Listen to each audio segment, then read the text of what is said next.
Hi everyone, I'm Oli Mannion and I'm an Ooni Ambassador. You can find me on Instagram at I'm the one who cooks. Now we've seen steaks being done in an Ooni, we obviously see pizzas galore done in Oonis, but has anyone seen an English breakfast done in an Ooni? Let's go do it, let's go get a brekkie. Cheers!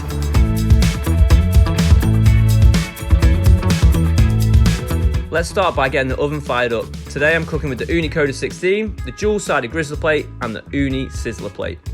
Ingredients wise, we've got our sliced bread.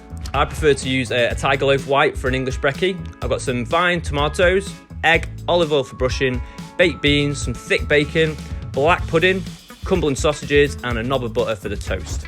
First, we're going to go in with the sausages. We're going to place them grill side up on the dual Grizzler, then fire them into the oven. You want the oven on a low flame just so we can cook that meat nice and evenly without burning it. That's the sausages sizzling away now and getting a nice brown colour on the top. So I'm going to go pull out the pan and flip them over, and then in goes the black pudding, bit of a northern favourite there, followed by the cherry tomatoes, which I'm going to brush with a light coating of olive oil and season with some flaked sea salt. If you are a mushroom fan, this is probably when you put them in and either baste them with a bit of oil or some butter. Back into the oven. As you can see, I'm removing the handles while everything cooks, one of my favourite little features of the Ooni cast iron range. Time to add the bacon now. Lay each rasher down flat and try not to move them, as this will create a nice sear mark on them. Then we'll do another flip of our sausages and black pudding just to make sure each bit of the meat is getting an equal cook and a nice even colour. Couple of minutes gone now, time to flip the bacon and look at those sear marks. Ugh.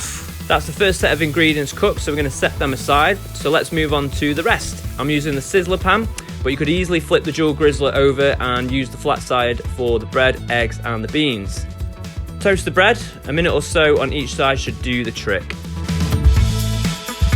Place the empty skillet back into the oven for a couple of minutes to get the base nice and hot. Pull it out and crack over the egg and pour in the beans, keeping a good distance between the two. Turn off the oven and then pop it back into the oven using the residual heat while we lay our plate. Once the egg is cooked to your liking, remove the pan, plate, and your brekkie is complete.